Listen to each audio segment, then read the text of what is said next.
Hey guys, welcome back. 1986 Honda GL 1200 Interstate Goldwing. King of the road, baby. What can I say? So some of you are just checking in for the first time. Some of you are following this series, and others are just my regular subscribers that watch all my videos. I appreciate all of you. But the reason I'm saying that is because I'm going to say some stuff that some of you have already heard. So I'll try to recap it quickly. But basically, I got big plans for this thing, right? This bike was given to me over the summer by one of my customers. And all he asked was, would you service my motorcycle? Which really didn't need much. So I've probably got less than $100 worth of oil, filters, whatever I did to his bike. I think I filled it up with fuel for him and everything else. He signed the title off, got it registered, and we hit the road.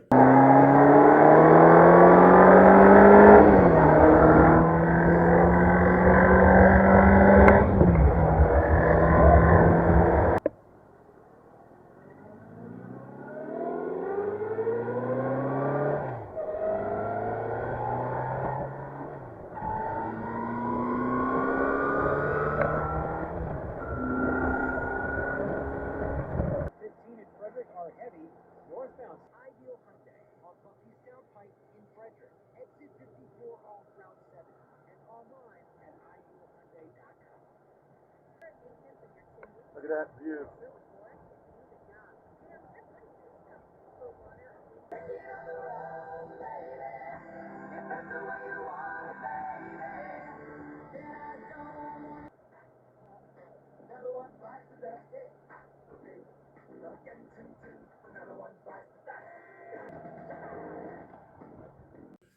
I would have never, ever in my life bought a Goldwing, especially an 80s model one, right? The reason I'm saying that is because I've been working on bikes for darn near 50 years, believe it or not. I had a little mini bike when I was very young that I had to figure out how to get it fixed to ride it.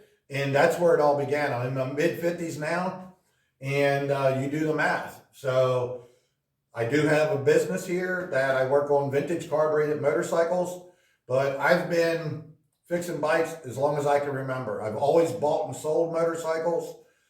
And so I've rode and owned just about everything there is, to ride and own. So I've rode about just about every bike there is, especially carbureted motorcycles, right? There was a time when I was buying, selling, or flipping bikes almost every day. And I did that for years and years. So I've been through about everything. And what I'm getting at about that is some of you that know me, I've swore off Goldwing so many times. I keep saying, I'm never working on another Goldwing, right? Because they're so complicated to work on and they're so particular. When they're running right, you can't beat them, right? But I don't get to work on those kind until now. But I always end up working on the ones that got all these problems. And it's like forever to get to the part and fix it. You put it all back together, ride it, only to find out that you got more to do. Woo! So anyway, it's kind of a little inside joke among friends and family and people that know me. These are my nemesis, man. So I would have never bought one, for sure. But I am so glad that we got this bike.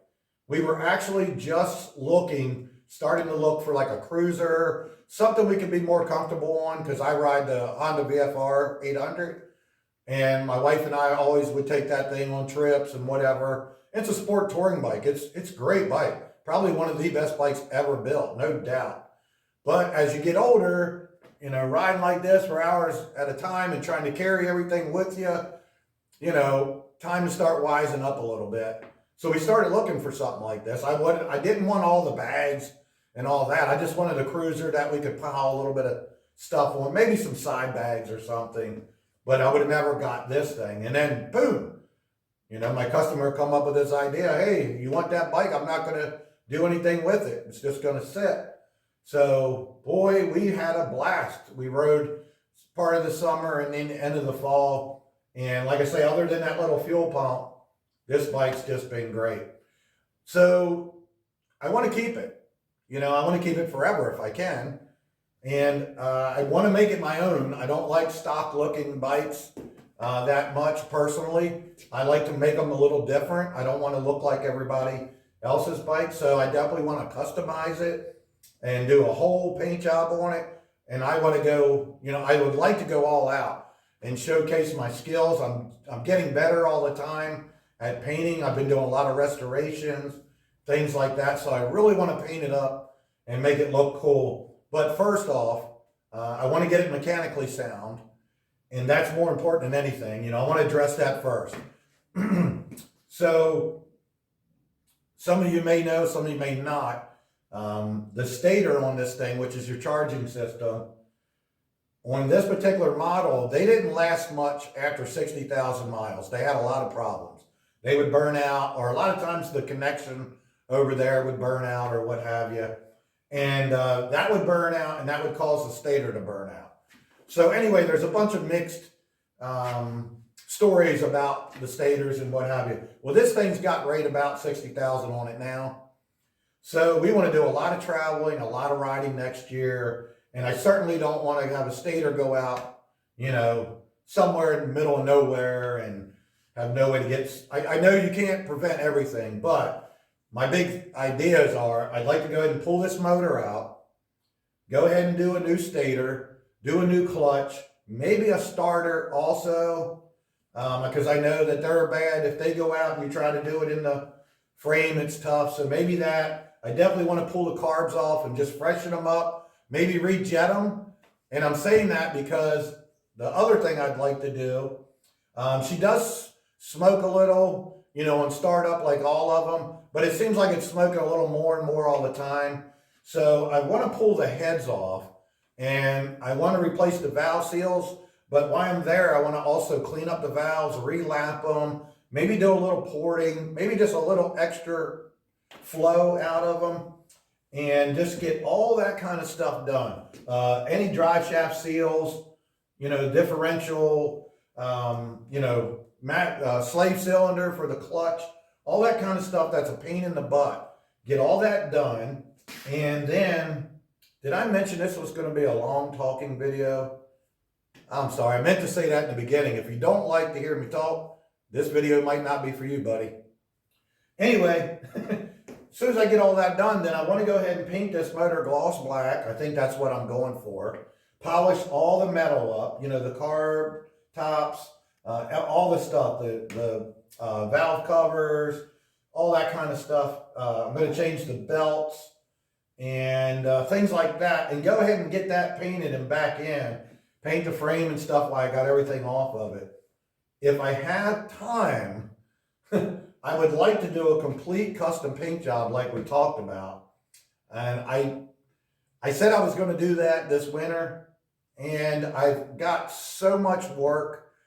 I've already got a bunch of painting I got to do. I've got restorations, a couple of them I got to get done, a couple builds I got to get done, a whole lot of repairs I got to get done. Realistically, it's already the end of December. Next week's New Year. I'm thinking 4 months, it's going to be riding season, and that's when I want this bike done. I just don't see where it's really going to be possible for me to do everything I want to do this year. But I'm going to keep the hope alive. I'm going to try. If I think I got enough time, I'll start on it. If not, I may just do some things to kind of make it look a little better. But I definitely want to get all the mechanical stuff done on it. One thing I do want to do, and we'll do it here in this video, is I want to check the compression on the motor. This thing runs great, like I said. It's very peppy. Oh, this thing rock and rolls. It really does. There's no problems with it. I just want to do some preventive stuff. But I don't want to be splitting these cases quite yet. Maybe in another 100,000 miles, I'll do bearings and rings. But at 60,000, I don't want to do it. But I am curious what kind of compression I got, because this motor seems really strong. So I just want to know that before I get started on it. But anyway, so the video is a little bit of explaining that, talking about the big ideas, but also kind of recapping that, or, whatever you want to say, revisiting the fact that I'm not so sure I'm going to get to paint this thing. I was talking a bunch of smack back in the fall. But now that we got closer and here, you know, the first of the year is just next week and I've got all this stuff to do. I'm not so sure it's going to happen this year, folks.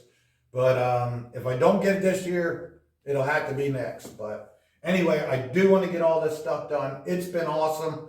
Like I said, it's right at 60,000 now. 59,783. It might smoke. Let's see. Let's crank it.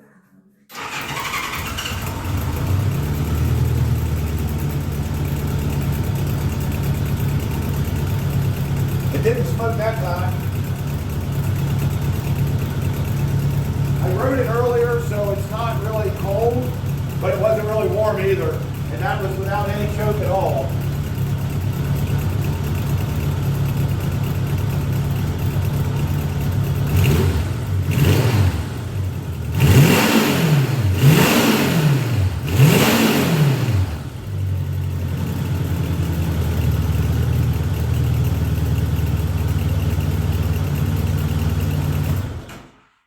So yeah, surprisingly cranked a couple more times than I thought it would, but anyway, you get the point. It starts and runs great. It didn't even smoke.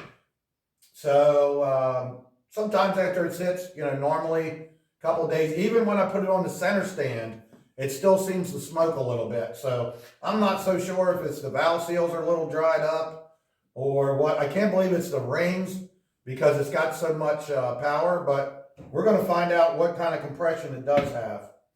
So anyway, without further ado, let me get set up a little better. Okay guys, just busting these spark plugs loose here real quick. I'm going to go ahead and bust them all loose and then get all the plugs out and then get my compression tester and we'll start going around and checking all of these.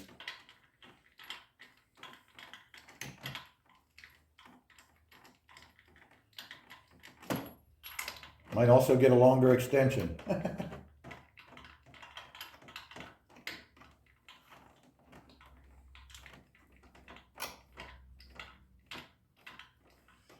It'll also be good to see the plugs since I put them in. I don't know if it's going to be a good representation of how it's running because a lot of times I'm just starting this bike for a little bit and letting it run and then putting it away. I haven't really been riding it much lately. So, like I say, I don't know if it'll be a good indication, but it'll be good to see the plugs since I put them in. And you all, there's a video of that. If you all haven't caught that in the playlist, you can look for that. Okay. All right, stand by, guys. Okay, guys. Here we go. Sorry. Let's go. We'll do 1 and 3 first, and then I'll run around the other side, and we'll do 2 and 4. This is just a cheapy compression tester. Not 100% accurate, but it'll get us pretty close. Now, let me see where you're at. Yeah. Maybe we can do it like that. There's something, I got some carb cleaner or something on the lens of that thing, so it's a little blurry, but let's hope we get, now I got all my spark plugs out all the way around, just so you know. And let's hope we can get to at least 150. Hold your throttle wide open.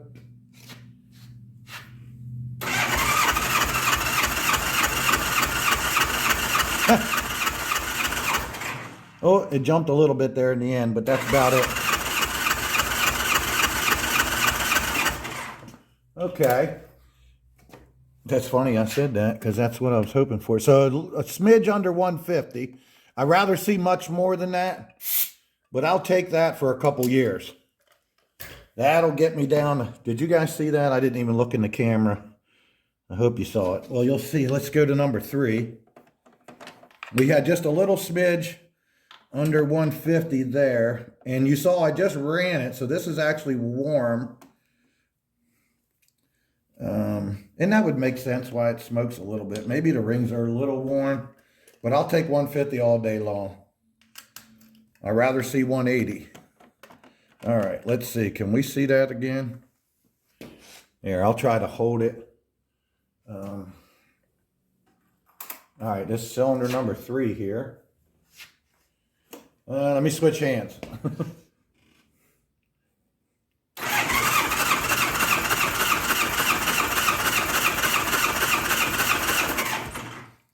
All right, 130. Okay, that's not what we want to see. It's a little low, and it shouldn't be that much different than the other one. And I'm going to say that's most likely valve related, which I'm going to be taking care of. Now, remember all this, guys, because after I do the valves and we fire this thing back up in the spring, we're going to recheck everything, and you'll see those numbers coming up. One thing I forgot to do, let me hook my charger up to the battery real quick. Okay, guys, we're over here on cylinders 2 and 4. We're going with cylinder 2 first. Once again, hold the throttle all the way open. Hard for me to see what you're seeing here. I'm stretching. All right, let's roll.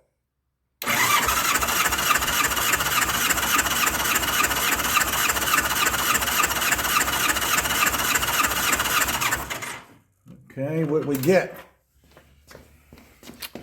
Dang, man. 120. This thing's a hunk of junk. This bike's no good. I can't believe how good it runs. And we're coming up with these kind of numbers. It could be my darn. Hold on a second. That's one thing I got to check. Sometimes, you got to make sure this thing ain't leaking. Sometimes this little O-ring in here.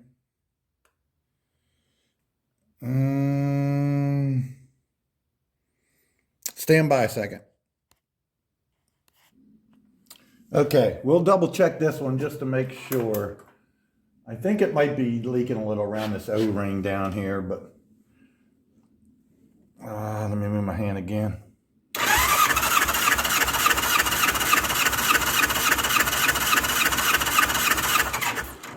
Tiny bit better. I'm going to say that these readings are probably a little better than what they're showing. I think the O-ring on my kit's a little bit worn, but still, that's just a little above 120. It's about 125.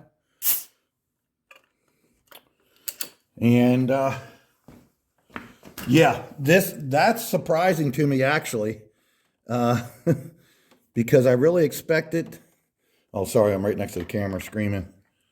I expected this compression to be high the way this thing runs, except for the fact that, like I told you, it has been smoking more and more when I ride it. Now, what I'm thinking is I can't really get this super tight, and that O-ring down next to the engine is not in the best of shape, but it's close enough for me to do what I want to do here. Okay, guys, you ready? Number 4.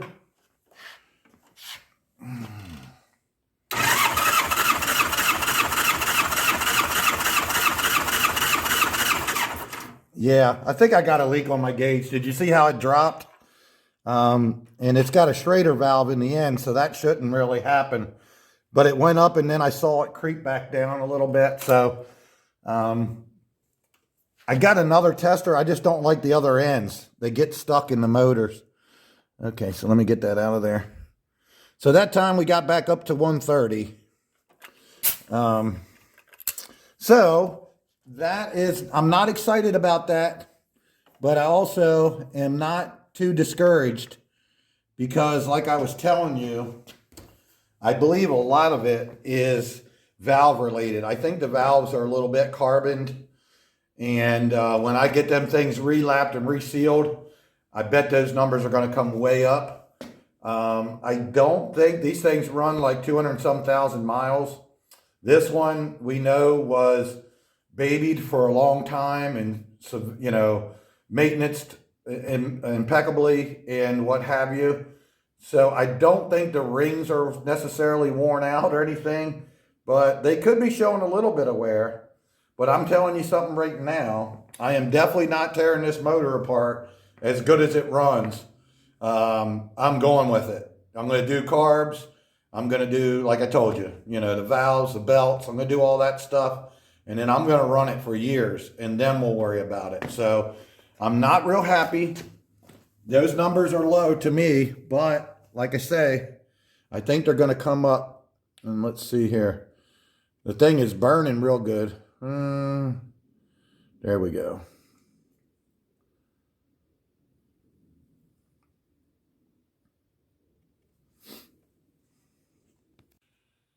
All right, guys, you saw it right there.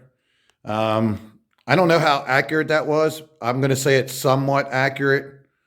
And I'm going to say they're more like, around a 130 or something like that. But that's still not that great. But this thing runs so good that I really don't even care.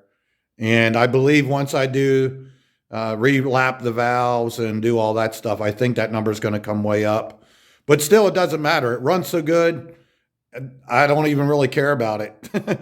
I've had many Hondas run great at like 90 PSI. So, I mean, they're just one of the bikes that can run low on compression. They can still run good. So anyway, I'm not that worried at this point.